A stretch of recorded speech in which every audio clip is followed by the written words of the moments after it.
And it seems like it's over so soon. How quickly the time has passed as our final set has arrived. Our final matchup of the day, Edward Gaming versus JD Gaming, to round out this Saturday night. Two very high-level teams about to go head-to-head on the Rift. The old dynasty of Edward Gaming maintaining their eternal brilliance in the LPL, but the new up-and-comers of JD Gaming now making a rise of their own. Welcome back, everyone. I'm Dom. Joining me once again for this final match is Clement. Hi, everyone. This is one to be really excited about. Huge grudge match, EDG. We thought they were going to go down in 2018 with JD Gaming knocked them out of the playoffs. One of the first times that maybe EDG was going to miss Worlds, but they clawed themselves back in the gauntlet to take down JD Gaming and their hopes from advancing and made it all the way. And now, before we get to that, I do recall there was something that you wanted to announce that you just worked on a short while ago. Oh, yeah. We are going to go into another face-to-face episode where we would like you guys, the audience, to throw your questions to us on Twitter. There's a post already there. You can look for it. If you just respond underneath your question, we can bring it tonight. We'll have a sit-down with him. We'll ask your questions to what probably is the best mid laner currently in the LPL. Yeah, of course, there's so much that you can learn. I believe it was Ian just a few games earlier today. His favorite pizza is pineapple pizza, which I know is a divisive topic for many people. That so does perhaps not make him a good player then. Perhaps Knight also is a fan of pineapple pizza? Who knows? There's only one way to find out, and that's to send your questions on over to @LPLEnglish on Twitter. But now turning our attention back to this matchup, Edward Gaming versus JD Gaming. We got to start at the top. We talked about the old dynasty of EDG. It all starts with one man, Clearlove. The entire LPL starts with Clearlove. He is the player 001. We give a serial number to all of the players, and he is it. When he has came back, he's played 4 games so far, won all 4 of them, and EDG look absolutely dominant. A 2-0 series versus Suning, a 2-0 series versus Rogue Warriors. He didn't even make the games close. He jumped out so far with the #1 KDA of the league, even bringing down Loken to it. And the games he's been playing have been suffocating, have been dominant, have been absolutely one-sided, and it's good to see the Destroyer back in the LPL. Yeah, I mean, after all, we know what year it is here, as Clearlove with all of those 7s. He's been around for ages. Can he actually convert it into something more at Worlds? Because I don't think it's so much a question of, will EDG go to Worlds this year? They've gone every other year. What else is new? And they're running the exact same roster and look just as good.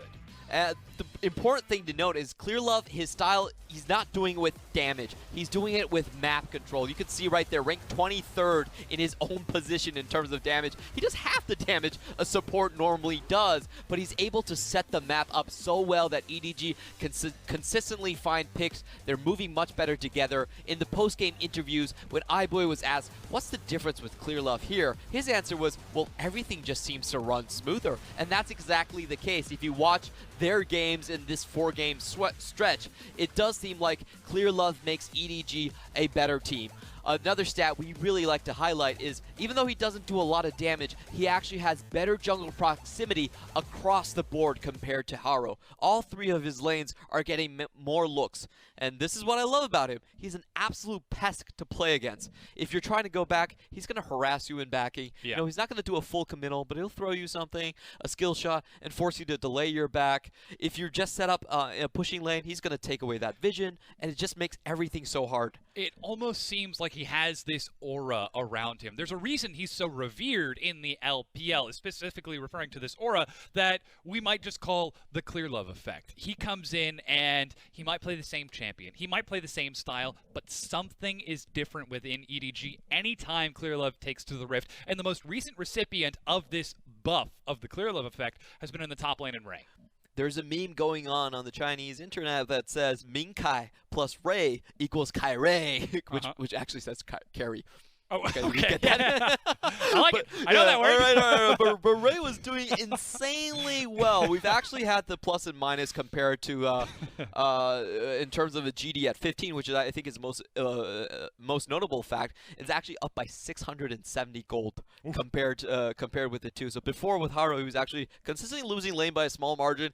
Now with Clearlove, he's consistently dominating lane, and that really shows you how well Clearlove is using the pressure and presence of the jungler on the map. It's not always about the confrontation, it's not always about the conflict, but just putting the fear in the enemy mind. And we do have to clarify, one of those 2 sets was against Rogue Warriors, whom we just saw, who's not exactly a top-tier team. Of course, the other set was against Suning, a team that has to be respected here in the LPL. And that he's still able to have this effect over the course of top-tier teams means that JD have got to be sweating. But then you actually look at what JD are bringing in this lineup, because we've got the Dumpling Brothers, we've got Levi and Flawless, we've got Imp and LvMao. I'm actually getting ahead of myself. Let's get to the EDG roster first of all. You know him, you've seen him hundreds of times. It's Ray, Clearlove, Scout, iBoy, and Meiko. Clearlove, again, showing up for only his 4th game and has dropped the 7 from its name because it's not 2017 anymore. Of course. Their opponents, though, Zoom, Levi making a showing today, Yagao, Imp, and LvMao for JD Gaming, and that's a look of surprise, Clement. Imp has been the one turning heads for a lot of people on this team. We've all seen the highlights where all 10 members fall down. Imp is back in his tippy-top team fight form, and my look of surprise was actually for Levi, because we actually haven't seen him win a game for JD Gaming yet, and this is actually considered quite an important matchup between these 2 teams. To me, it seems like that must have something must have improved that they're now bringing on Levi in this crucial matchup. I actually want to get to that a little bit. I've got a note written here. As I was watching VODs to prepare for this matchup, there was one major theme, I think, that I took away from watching JD Gaming's matches, and I'm just going to read it. It's quoted from you as of a few days ago.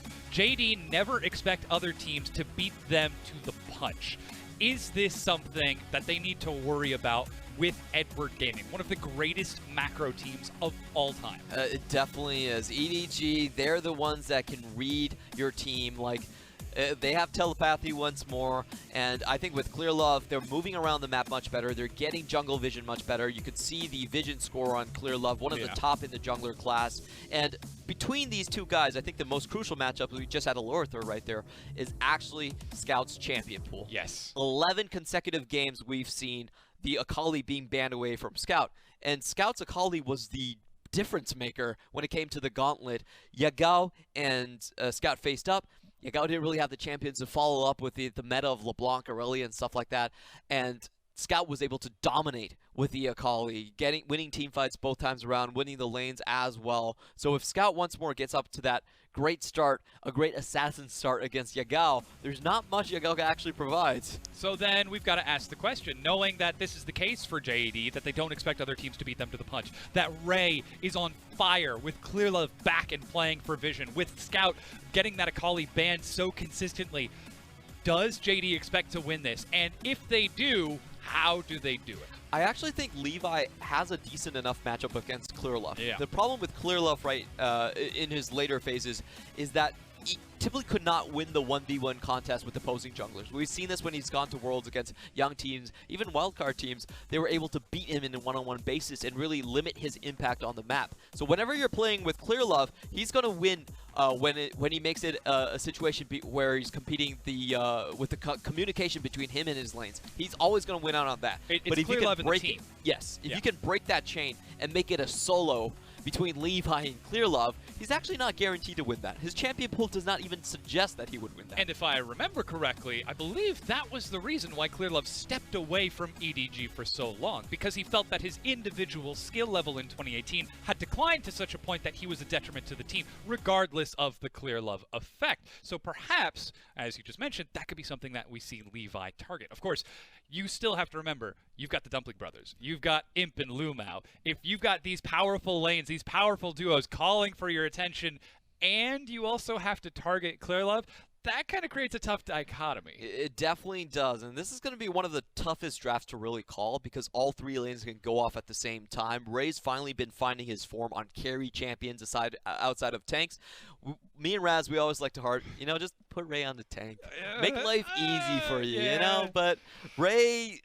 okay, he's finally got my vote of confidence. Yeah. He can finally play these champions to a higher degree, and I actually feel okay with him selecting something that has a bit of split push potential. Yeah. It really is about, I think, the jungler duo, because whenever Clearlove is on the map, he does make it about the link between his lanes. If you can't break that link, if you don't have the same synergy with your laners, you're never going to beat EDG. It's not even about the mechanical prowess. Yeah. It's about the communications, and it's about how they can provide subtle pressure, taking away vision, stopping backs, making sure you're off tempo. And that's where we come down to how confident these lanes are going to be against each other. Because when you take them on a one-on-one matchup, you've got Ray versus Zoom, two very, very talented top laners who have been putting on some very clinical showings. Yagao versus Scout, the exact same thing. Heck, even in the bottom lane, with Imp starting to turn heads against iBoy, who does have a bit of a stylistic je ne sais quoi that can get him out of position at times.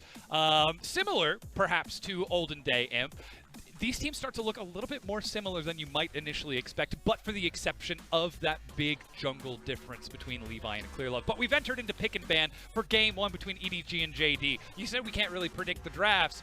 I think there's one thing that we pretty much can predict. Lucian will be involved somehow. He's banned away already, and we are going to see Scouts, Akali, and Zoe banned by JD. That's going to make it 12 games in a row. These guys haven't even reached the 20-game mark, and over half of them, Akali needs to be taken out of the equation.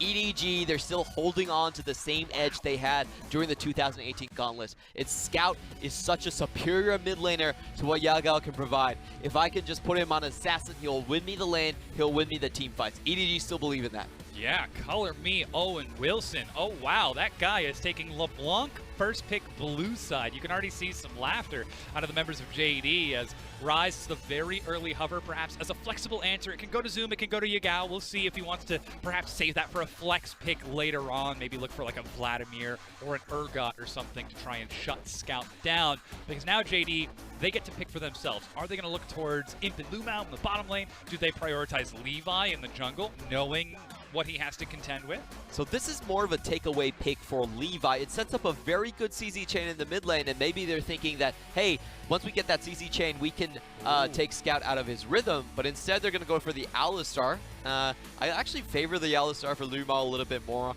I think the CZ chain between Ryze and Jarvan actually takes a while, so a lot of times it doesn't work out as well as you hope it could, but Clearlove, for him, it's an easy answer. Yeah, the Jarvan is just, I think you could play Jarvan in a very cerebral way, where you're just going on for the engages. He's just there to pressure with the tower sieges. The extra attack speed really does help. I mean, when we were looking for footage for highlight clips from B-roll this morning, one of the ones is in which he plays Jarvan. He walks forward, places down a flag in lane, and I think it was Ray, dives the turret, gets the kill, basically solo, and then Clearlove just walks away. Just walks in, drops a flag, and leaves. That's the secret of getting by KDA. Exactly. Standard is a great KDA machine, by the way. Look at that. Imp with the blind pick He hasn't Vayne. locked it, though. That's been locked in. We're already on the ban for Imp up next. What? Oh, Clemens. You're right. He actually Imp does lock the Vayne in. Tossing the gauntlet. Kaisa and Lucian are already banned away. With Xayah taken off, that's starting to limit some of the hyper carries for iBoy to answer, but there are still plenty of aggressive options to try and deal with this. JD Gaming. That's pretty insane. They're putting their faith in Imp, which a year ago, anyone would have told you that we're crazy. This is the first time we've seen a Vayne coming out from Imp in a long time, Very actually. long time, yes. Yeah. He was on utility champions for most of 2018. Even played a lot of Sivir, you know, just wave clear away. He's been showing great performances on the Kaisa, but I did not expect him to pick it up to this level. He wants everyone to remember him from 2014. Heck, even 2015 summer was just as spectacular. One of the biggest highlights of my entire career was getting to cast Imp versus Deft in the 2015 LPL Summer Finals. Or sorry, I believe it was semifinals. I remember that play. That was. I know what exactly. It was Kog'Maw and Twitch were the primary indicators of the entire set. Oh man, I keep getting stuck down memory road, memory lane. But hey, we've already got the Kalista band away, Aatrox stricken off, and Levi taking Lee Sin. This is what I want to see. Take it to the old timer. Make it a one-on-one. Stop him from even reaching his lanes by that point. Levi, a great Lee Sin player. This is the champion he used mainly to climb the Korean ladder and got him that amount of notoriety on the champion. It's a champion that Clearlove himself is actually also very familiar with, but has not really played to the level that we wanted him to in the professional scene. So JD Gaming, I like their track. They're looking for the late game team fight, late game 1-3-1 split push potential, and also just dueling power to take Clearlove out of the game. Is Meiko going to step up to the challenge? Sorry, iBoy. Twitch, I like.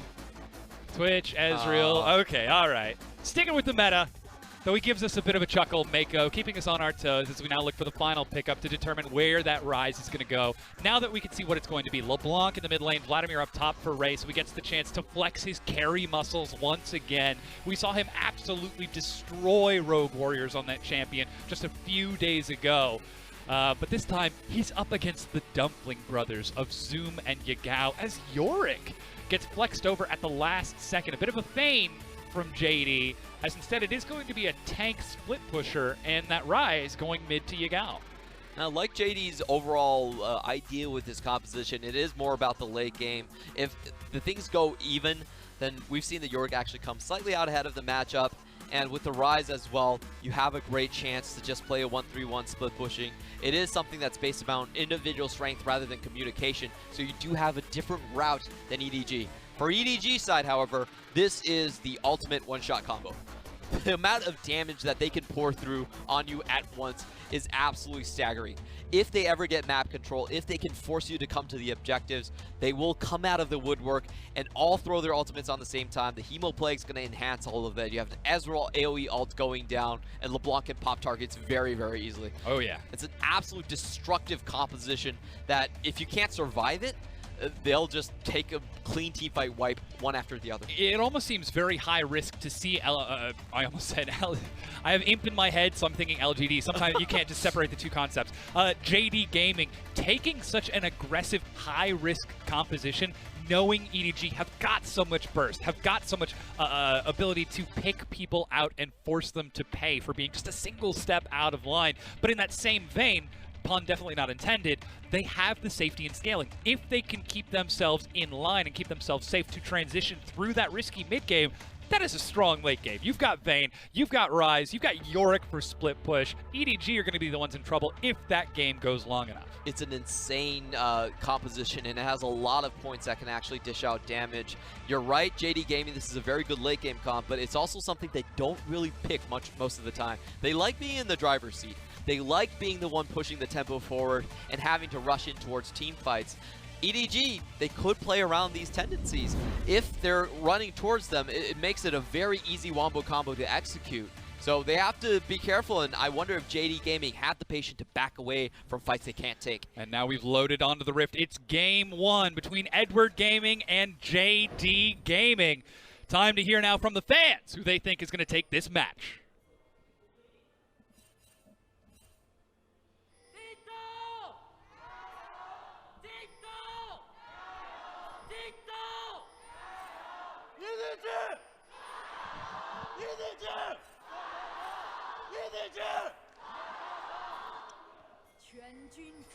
This is the first time I've heard another team actually drown out the cheers for JD Gaming in their home arena. Yep. That's the power of Clearlove. That's the power of EDG, of the dynasty, the monolith itself, and still they stand. But hey, on the blue side, they've got themselves some time before they have to start worrying about what the fans think, because right now, they just need to close out this series and bring themselves to 5-3, because if they do, they will tie up with JD Gaming in the standings and get one step closer to locking in that playoff spot, as we do have double red start from both junglers. Zoom going for a bit of a leash to help springboard Levi forward, but Clearlove on that Jarvan doesn't have to worry about getting a leash of his own, as he's already moving as quick as he can. Yeah, this is quite interesting from the top side. We actually see Ray do this a lot when Clearlove is on the map. It's holding his minion wave and grouping the minion wave early. This actually creates a lot of fear for the enemy top laner, because he's worried that if the wave pushes too far forward, then maybe he's going to get ganked. Maybe there's going to be something early coming in. But however, Clearlove is spotted earlier on. I don't think he can actually take this. Scout gets there just a bit faster as Levi walks forward. Flash gets away from the knockup. Levi's actually still forced to run away from this one. Sonic Wave to the Wolves in order to escape. So just like that, he did one thing, Clement. He auto-attacked him once, and Levi was forced to flash and dash away. Of course, that was due to Scout getting the faster roam, but that's the Clearlove effect in action. Yeah, that's just the synergy between the lanes. Levi thought he could take it, but his mid laner was clearly not in a position to follow up at that point. Already the right side being taken by Scout, forcing Yagao to the left. So this is the type of play that we really praise Clearlove for. A lot of times he's not using brute force, he's not using flashy mechanics, he's using his voice to communicate with his teammates, and that's enough to make out plays. Quite impressive. Get to the point where you don't have to outplay, where it's already a done fact just by the mere fact of your presence. Now Levi is actually looking for a bit of a gank bottom. Level 2 with double buff. Don't think he has level 3 just yet. Flash knockup from LvMao. iBoy is the target. Flash dash. Meiko with the body block. Sees it coming faster than Levi does and flashes to soak the hit. Oh, great play right there. Levi also didn't have his flash from the previous play, so there was no way he could quickly get into position there. He did have a slight chance, but Clearlove from the previous play already preventing that from happening. And that is the high-level play of EDG's bottom lane, reacting and escaping. Though they do have to burn 2 flashes because of it, they are still safe and are allowed to continue to extend this laning phase and perhaps pull some more attention later on. As now Levi, still level 2, going to be spotted out by Ray on those Krugs. So still, constant tracking from EDG to keep an eye on Levi and keep these lanes safe during what could be a risky laning phase as, ooh, that snare lands. Scout didn't quite have the distortion just yet, but LvMao doesn't find the chance to get over the wall. That good attempt from LvMao being in the correct position, but Scout, well aware of the situation, didn't extend the trade further. So you want to, again, look at the top lane, because this is something that Ray has consistently did before. When you pull the first wave, it actually pushes back faster on the second wave, because your minion waves will there's more distance between them. Yeah, the first wave will push further into your own lane, and then your second wave will get there faster. Zoom 2 seconds away from that final empowered Q as he actually forces Ray out of lane. It is about time to go for a recall as Clearlove now appears in the mid lane. Flash plus the Chains of Corruption. There is no follow-up flash from Levi. The timer isn't up and Clearlove gets first blood. Oh man, the communication for EDG It's an inch here, it's an inch there, but inevitably it'll turn into a kill and an advantage. 1,000 gold for EDG over JD Gaming. You can see how easy that really looked for the players. They knew that the Lee Sin didn't have the flash. It was a very easy flash to go in with the scout. Yagao didn't have any mana, and this is how Clearlove actually makes most of his plays. He does it through wave manipulation. You see, he's around the area, he has LeBlanc hold the wave for him, you're Yagao, you're looking at the minion wave, and you're like, wait a minute, if I don't push this in, I'm going to be so far behind in the lane, I can't do anything anymore, and Clearlove is always there to punish you. Now, Levi, he's trying to take it to the old man, but again, level 5 to level 3, there's not too much that he can do, even with LvMao getting in. They're just going to force Clearlove away and lock down the Scuttle Crab, but even Meiko is trying to get some punish onto that and force them away from the dragon should anything sort of result from that skirmish. But to come back to that skill from Clearlove, to know that wave manipulation, to know that positioning, this isn't something that you can go into practice tool or solo queue and just learn. This is years of experience of seeing every possible wave, every possible situation, and knowing without a shadow of a doubt what the best possible scenario could be, and then communicating that to your team. It's an absolute pest the way he plays Yeah. with his lanes. Oh, for a large part of 2018, the only champion he played was Rek'Sai, and the way he would play it, he would just constantly delay your back. Like, that's all he did. He didn't even gank you most of the time. Wave manipulation. Yeah, he just shot a Q at you and made sure you couldn't back, so you lost out tempo, and then Scout would just hold the wave, and you'd lose 20 CS off of that. And then Scout would come back with half an item and get the You're successful 1v1 and get the kill, and that converts. Again, it's years of experience and practice for Clearlove to get to this point. An absolute masterclass of a jungler and a super fun pleasure to watch, but already level 6 picked up by Zoom, and immediately the Maiden appears on the map. Zoom is holding on to his teleport, as Ray did use his, though we are seeing just about even in CS. Ray might be able to get a slight advantage if he gets every single one of these minions. Not going to see it convert into too much outside of that, though, as right now we're still watching what the junglers do to separate these lanes, because we kind of expect them to go just about even. Clearlove should be hitting level 6 off of this camp, and it should be a fairly straightforward walk into this lane. They already have the ward set up for it. They know there's not going to be a counter gank on the backside. Ooh, Imp getting 2 silver bolts proc, and there's the level 6 you were talking about. Clearlove level 6, trying to sneak around the vision. The ward has just been placed. They didn't see him, but Clearlove still hanging around because this wave is slowly pushing in, slowly but surely. He's just waiting for the right opportunity. LvMao and Imp want to press the advantage, but it could cost them their lives.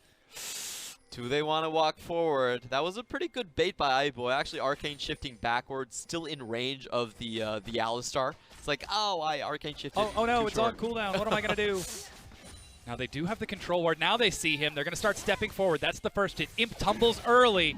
Cataclysm is ready, and they manage to find the Alistar. LvMao immediately instead goes in and tries to turn it around. Zoom chases as he teleports, and that's going to be the kill for Imp onto iBoy. He turns and chases it onto Clearlove. The auto attack, the minions! Oh, but he drops the shield. Will it be enough, though? Finally, Meiko manages to go down. I'm not quite sure how Meiko ended up going back in, or perhaps he was just on the wrong side of things, but JD see the play coming and immediately react. Yeah, better target selection from JD Gaming overall. EDG were forced to go on the Alistar first, and Vayne with Final Hour up is just too hard to stick all of the damage on. A great condemn coming in from Imp to clear out that play, and JD Gaming, they come up massively. Like, Levi wasn't even needed for that play. The outplay from Imp and LvMao was more than enough, especially with an assistant teleport from Zoom. He knew he had a little bit of push advantage from that Yorick just by trait of the Maiden, and was able to keep himself safe. He is giving over a lot of gold and a lot of time to Ray, though. Not only is he 8 CS up, which is an 8 CS differential over Zoom, he's now 3 of the turret platings down and could be looking for a 4th, but here's that play again. So you can see the come in. There's a obvious 3v2 potential here, but the target selection is not ideal for EDG. LvMao managed to get all of his crowd control in time. 4 seconds has Zoom come in into the play, and a great dark procession coming in from Zoom as well to stop all of that. Even Yagao showing up. The only one not there actually was the Lee Sin. Yeah, Levi was the last one to show up. Yeah. As JD, they collapse 5 members to the bottom lane to defend.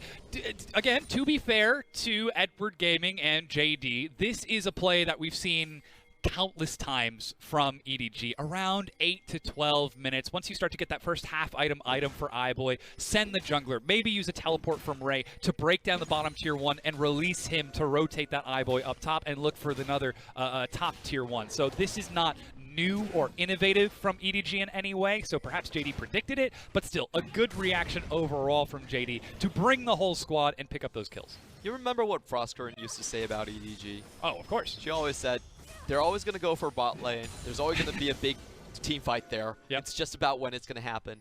And this time around, JD Gaming predicted when it was going to happen. Edward Gaming looked like a good start, but what they didn't factor in was Vladimir can't stop Zoom from teleporting. There's nothing you can actually do to stop the Yorick from coming down and influencing the fight there. And that was just one factor where they didn't communicate well enough between the team members, and it gave it to JD Gaming. Yeah. In addition, that also yields over an Ocean Dragon that was taken in the meanwhile by JD, so some additional sustain that could help out the Yorick versus Vladimir matchup, because taking a look at it now, it's 15 CS ahead for Ray, and 3 of the turret plating's outer layers removed for a hefty amount of gold. Doesn't have the proto belt yet, but Scout and Clearlove, they're looking for Yagao. He's got flash. Caught by the ethereal chains. There's the true shot barrage as even iBoy gets in on the action, and Yagao ends up going down to the 4 stack of EDG. It's only a 3 stack, but like you were said, yes, Ezreal did participate on the play as well. And JD Gaming, they just can't keep up with these mid lane plays. Very clear as day that Levi and Yagao are not on the same level as Scout as Clearlove in terms of how they're moving together as a team. Yeah. That's I think the big difference between the first play that we saw and the play that we saw just now was Clearlove affects the connectivity of the team, not necessarily the straight up gank potential as LvMao. He's spotted though. Is he? Oh, there is a Warden Tribush. Yeah, they know that he's right there. Meiko is ready. That's the tumble. They're goading him to come in, and then that's going to be an instant taunt. Meiko just sits back with the Shield of Durand. To get back to that point that I was just talking about, the connectivity between Ray and Scout was what got that kill onto Yagao. The flexibility and freedom for Ray to roam out of lane and collapse with Scout to find that. Not necessarily Clearlove's predilection to gank bottom and set up for Meiko and iBoy. Again, it's about the team, not the outplay, and that's what we're seeing in this matchup.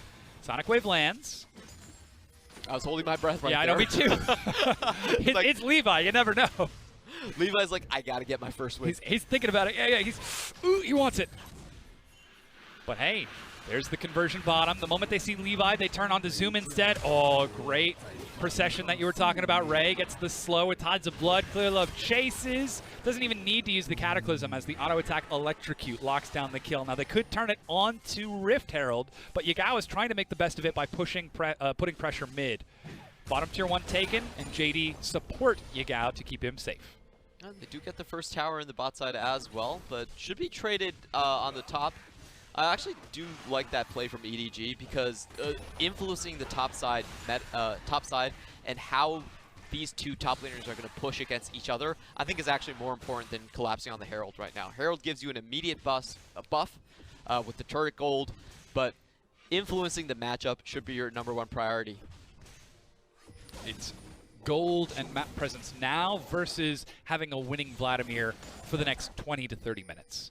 And already at 0-0-1 with the Proto Belt finished and that Fiendish Codex along with Sword Boots, it's probably feeling pretty good for Ray as Zoom still a long way off from that Triforce. Still only 2, oh no, actually just picked up the Stinger, now 3 components of that Triforce. So still just needs a little bit of gold to tick over towards it. But we do have the lane swap from JD, perhaps predicting Meiko could be in trouble. That's the Shield of Durand, but Imp is going to do some good damage. Actually flashes out of this one, and Meiko escapes with his life.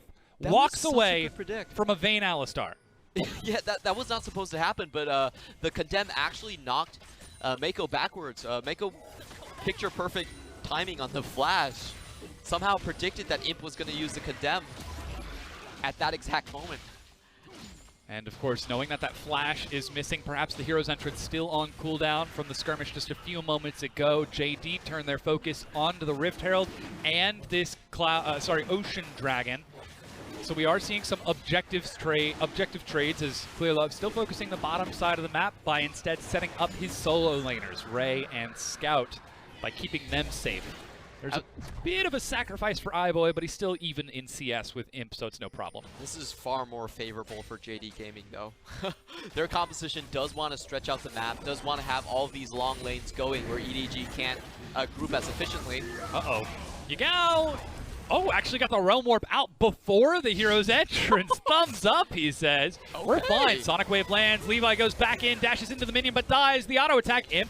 Oh, Imp goes in, but Imp goes down. iBoy gives him the old thumbs up as Shelly finishes off the turret. 2 turrets to 0, but EDG are on the board, and iBoy has got the flare. That was very unnecessary from JD Gaming. They already had the tower down.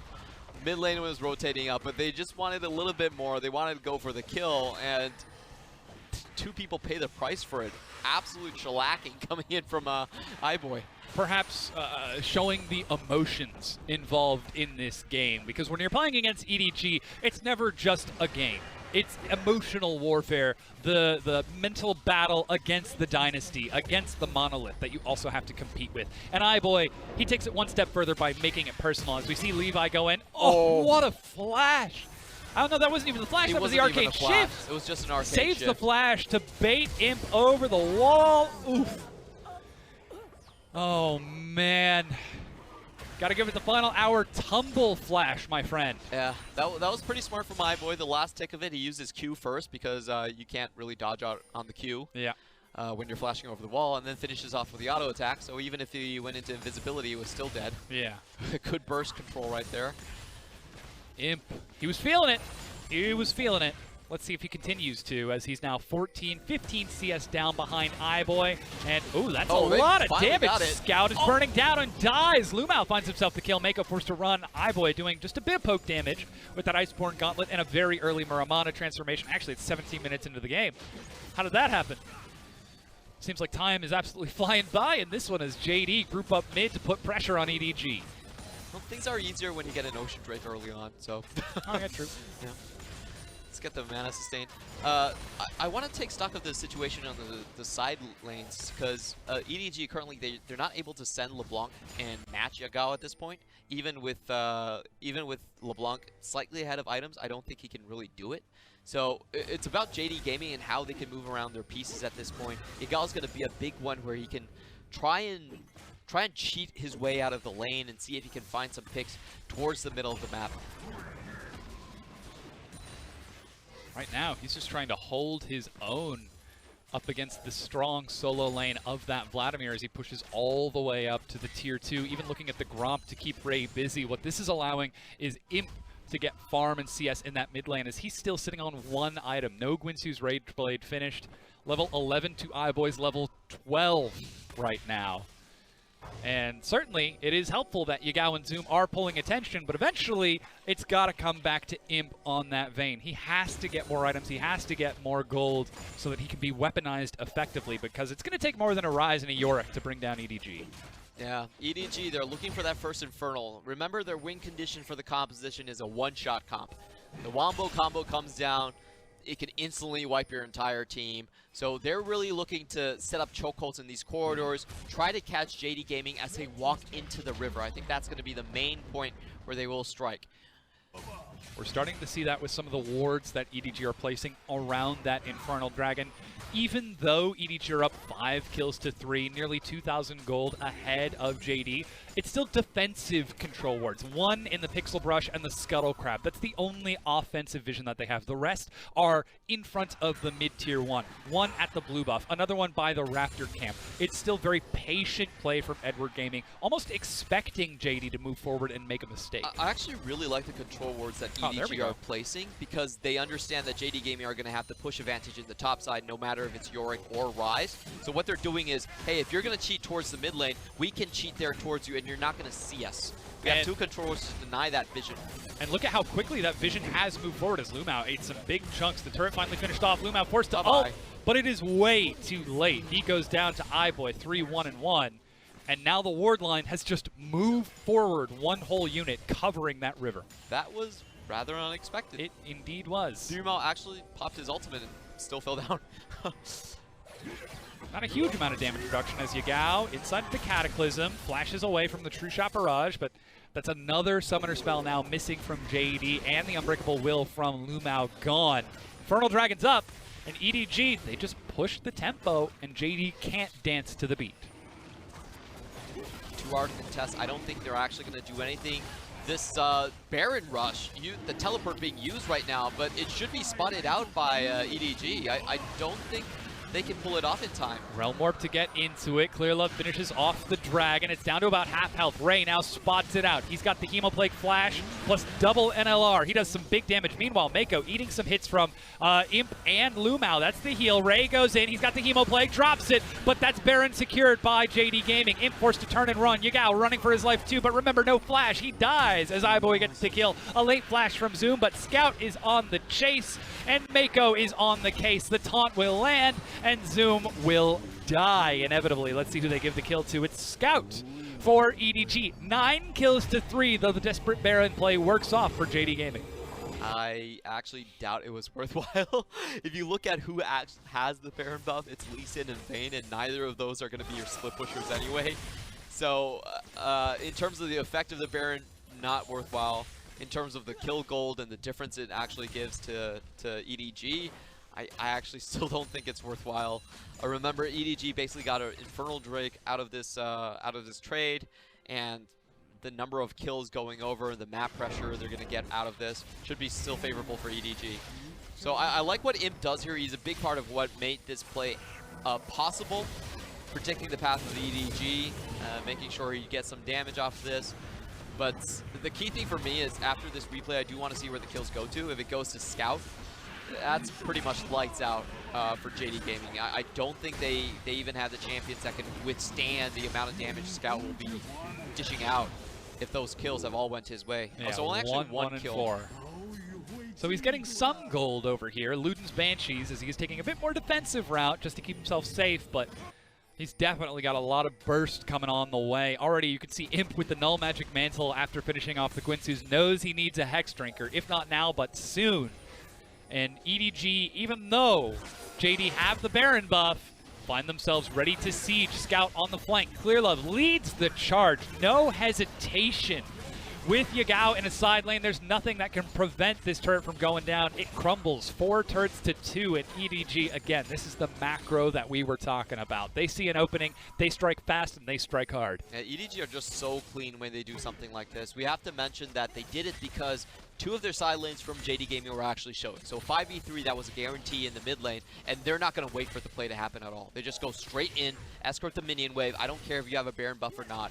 You're not going to contest this 5v3. There's no way you actually win out on this.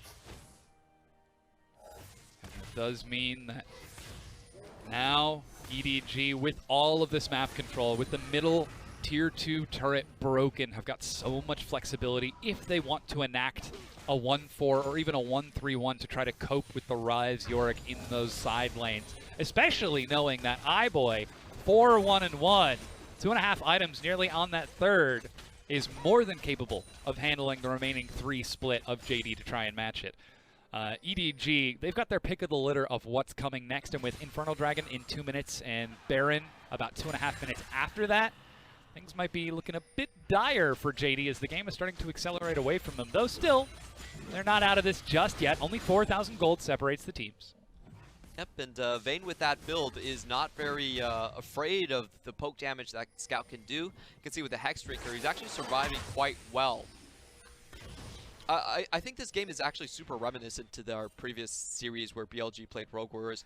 BLG is a team that is located right next to EDG. Yeah. They're actually neighbors. So it seems pretty obvious to me that these guys are screwed. Putting some time together on the training tool in the Rift. Yeah, the play patterns are very similar. It's all about cutting people out from the rotations that they want to make. It's about making assured plays, 100% plays where you know you actually have the stronger point on the map, and just forcing the issue as soon as possible. If Rogue Warriors didn't have the capability of trying to break that style, that BLG style that we're seeing here in EDG, you have to look at who JD are the closest to geographically. And that's RNG in Beijing. Could we be seeing some RNG-esque, well, hyper-carry Vayne style? Cough, cough, hint, hint. Perhaps some scrims between the 2 Beijing teams? Could be. I mean, we don't know if they're a Los Angeles Lakers and Clippers situation, yeah. or are they actually evenly matched most of the time? Yeah, you're absolutely right. But hey, there's still plenty of time for this composition from JD to scale up. They just need to survive a little bit longer as Ray drops into the tides of blood in order to keep himself nice and healthy. Healthy. So it's actually going to be a straight turret trade for JD Gaming, which is actually favorable for them. They will lose out on the Infernal, but I don't think they wanted to contest anyway. Starting to step forward onto this top tier 2 turret. Yeah, there's the Infernal that you just mentioned, going to be cleaned up by EDG. So still the turrets trade over 5-3. And when it's all said and done, still about a 4,000 gold lead for Edward Gaming. A lot of that gold is on iBoy. Some of the rest of it is pretty evenly distributed amongst Ray, Clearlove, and Scout, but you gotta look towards iBoy. If they find a pick, if Yagao gets a Rune Prison and Imp gets just a few auto attacks, that fight could take a whole different turn.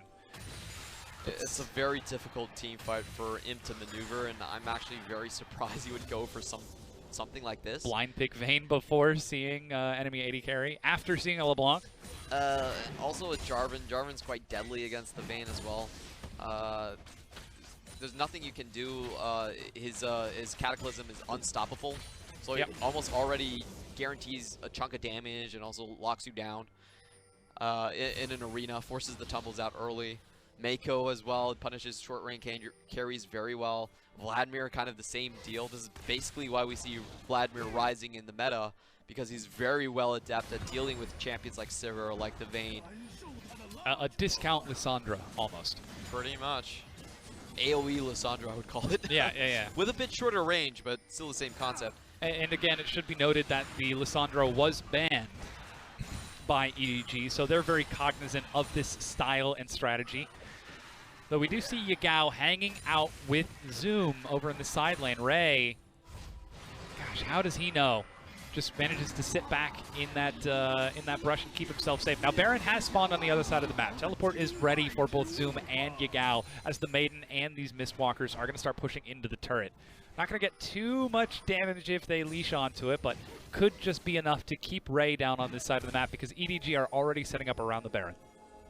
Interesting use of the two champions in the bot side. They're going to try to force it. Levi's in a real bad spot. Oh, makes it out. There's the Cataclysm. Doesn't want to burn the flash. He hops over the wall, makes it to Meiko, but not far enough. Dies to Scout. The jungler is dead. It's now or nothing for JD. They've got two split pushers, and with the jungler gone, they have to give up the Baron, so they are trying to get whatever they can. And I don't think JD Gaming's solo laners can actually teleport at this point. They're just going to have to try an all-in trade for towers, see if they can get a kill onto Ray. They do get the Morning Mist, but it's not going to be enough to finish his health pool. Baron picked up by Clearlove. The middle tier 2 broken down by Imp and LvMao, who soak these hits. Meiko tries to feign some aggression with the Shield of Duran, but LvMao doesn't blink, just bats him away as the turret is finished off. And the bottom tier 1 has been taken as well. So still 6 turrets to 5 for JD, though that is soon about to equalize and swing back in the favor. Here comes the Wrecking Ball. Can EDG catch it? Or sorry, can JD catch it, or will they crumble? That's a question we have to wait for. EDG's composition, 5v5, probably not as immediately strong as JD Gaming's comp. They have a lot more bruiser power in the front lines. But with the minion wave pushing in, it's definitely a composition that can siege very easily. They have the range advantage to most of their engages that we've seen. And I really expect them to start sieging, to start grouping up. There's plenty of opportunity for EDG to do so, especially with that Baron for the next 2.5 minutes. They're looking for Yagao in the top lane right now. He's got flash, but with Scout there, decides not to burn it, just gets caught by the ethereal chains. Shields himself up just a little bit to soak a butt. To soak a bit of damage. But it's not enough. It's been a long day. You're awesome, Dom. You're awesome, Dom. Oh, man. Welcome back to the LPL. Oh, boy. It's been a long day.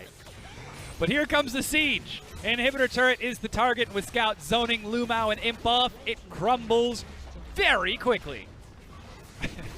I like how Clearlove actually built his Jarvan. He didn't actually go for an engaged Jarvan. He made sure that he was he was able to punish the side lanes. A lot of times we see Flawless, he builds his Jarvan just, you know, straight Cinderhawk into Gargoyle Stone play. But Clearlove reads JD Gaming's composition. He says, you know, they're going for a 1-3-1 type comp. I need to have kill pressure in these side lanes. And just goes for the Black Cleaver instead. He absolutely does have it. If he can find someone out of position, he does some big damage. As, ooh, that's the Ethereal Chains on the LvMao. He pops the ultimate, tries to soak some of these butts, but it's not enough as he makes his way back onto the fountain, still alive. JD Gaming holding their ground, but they are just giving up inch after inch. When do they draw the line in the sand? They've got the Vayne, they've got the Ryze. Imp is down to half. And look at the damage iBoy is doing to these turrets with a single auto attack. Meiko takes a few hits as the mists start to get a bit of damage. There's Sonic Wave onto iBoy. But with Ray, Clearlove, and Meiko standing sentinel, there's no chance that JD can go in. And JD are just being smothered. They're getting smacked around the rift. Every time they walk out of that containment, EDG instant punish right off the bat. Clearlove is always in position to clamp down on those side lanes as they push out. Edward Gaming, they're just reading the map positions far beyond the abilities of JD Gaming. That's the Realm Warp. I can't believe it. or EDG tried to set up a trap, but they find themselves caught out. Scout lands the Ethereal Chains onto LvMao. They manage to find Meiko and Clearlove. He goes down. Teleport is activated. Ray trying to get into the fight, but Meiko's already got a double kill for Imp. But Ray and Scout are on the wrong side of this. They're actually pinging onto the Nexus, and they're a little bit faster with that LeBlanc. The Vladimir now running as far away as he can. Drops the Hemoplague, Tides of Blood to heal himself back up. Gets back in, the double knockup. Imp finds himself his third kill as Scout is now running. And EDG, they set the mousetrap, but it springs upon their own hand. And this is JD Gaming at their finest, the ability to come out of nowhere and catch multiple members on the team. They were willing to use the Realm Warp and the teleports all at once to make that big risky play, and EDG are completely caught unawares. I especially like that Dark Procession play coming in from Zoom. The Flash W, just to get 2 more roommates. It's like, hey, you guys want to come in and chat with me a little while? Spend a little time with me, with the old Yorick. When he's already got the whole nuclear family, I think we called it. Here's that play again, and it all starts from Zoom, getting the Scryer's Bloom. The moment EDG see that, they know they've stayed too far. Yeah, they're like, wait a minute, why is there someone behind me at this point? And it's a perfect finish. Zoom even gets the stop onto the Justice Punch. Easy cleanup kill right there. And it did look like EDG for a moment they were contemplating maybe trying to get a little bit more minion waves. Oh, okay, so I understand what they were thinking about. They wanted to run all the way back towards the base. But they decided to stop them for a while just to allow the minions to take down the Nexus towers. So Clement, I think JD might have done it. They might have finally lasted long enough to get that team fight that they've been waiting for this entire time. When they get EDG split up piecemeal, they can find the kills easy. But will EDG make that mistake again? Will they be caught unaware by a flanking teleport or perhaps a quick rush down from JD? Because very clearly, JD are now moving as a solid 5-man unit. This is going to be a massive test for Ray. How can Ray communicate cross-map? It's always been the weakness for EDG, but with how many inhibitors they have down on JD Gaming's side, it should be relatively easy to just push the wave in and have that uneven number fight where Ray is already en route towards the Baron buff. And I want to see how he really decides to use this. This is a situation, there's 2 types they can do. They can go in 5v3 when they see the 2 silence show up, or they can just use the timing windows where JD Gaming have to go back to base and deal with those super minions. Oh, good sidestep from Yagao to get away from the Ethereal Chains. And this, I think, was what you were talking about. Seeing EDG look for poke, look for an opportunity to split JD apart and find kills, prevent the 5v5 from coming together. And they're starting to wedge themselves in between these lanes, as you've just mentioned. But now the waves have been prepared. There is a bit of time for JD before they have to worry about top once again. But EDG, They're standing in the brush on the way to that Baron. It has just respawned, and EDG are ready. Scout is looking for the opening. There's the True Shot Barrage. It finds Yagao. Imp is still nice and healthy. The Maiden is going to take some hits here. LvMao with the charge. Manages to find Clearlove. That's the Guardian Angel proc. Meiko goes golden way too early. Scout goes for the one-on-one into Yagao. He's inside of the minion wave, so Yagao can't get a lot of damage. He ends up getting popped. Imp is trying to deal some trades on the far side. He's still doing whatever he can. He's dives forward with LvMao. Imp gets knocked out, but he's still free-firing. Meanwhile, iBoy with the GA misses one shot and chases onto Imp, brings the come at me, bro, and JD end up dropping down. EDG get the ace without losing a single member. A 5-for-1 perfect team fight coming out from EDG. JD Gaming, they didn't want to let the Maiden go. That's a major part of Yorick's damage at that point. So they go in, but the target that they select really wasn't the target that they wanted. The iBoy and Scout really untouched throughout the entirety of the fight, and Imp, even though he dodges and weaves around as much as he wants, he can't hold off the power of the Dynasty. EDG shows up trumps. And ultimately, it is EDG baiting a 5v5 team fight and turning it into 2 team fights, a 4v4 and a 1v1. With Yagao split off on that Ryze, trying to duel a LeBlanc inside of a minion wave, Ryze has got the delayed damage. He has to land the spell flux. He has, before he can land the overcharge. Not getting that combo off, delayed his damage. He ended up going down, turned into a 5v4. We saw it all shake out from there as EDG take JD's win condition, dangle it in front of them, and then pull it away at the last second with a split.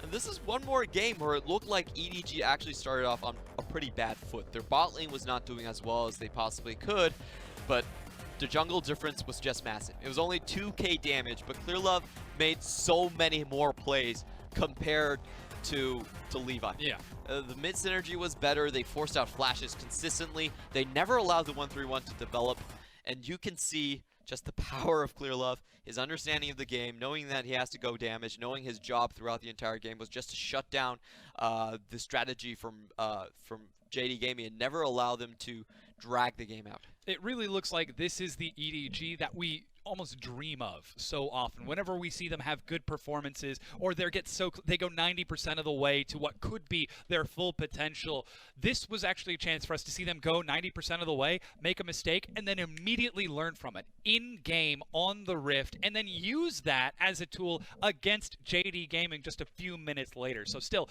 big points, as you said, to Clearlove to know his role in that. I'm sure the Clearlove effect had some sort of impact on how quickly they were able to pivot. Yeah, definitely. It was very obvious, and I hate to say this about Levi, but it doesn't feel like he's necessarily communicating with the pieces quite yet. The gel doesn't seem to be there, so I do expect a flawless swap in Game 2. Yeah, well, we'll have to see what it's going to be as we've got Game 2 coming at you in just a few. Don't go anywhere. The LPL is going to be right back.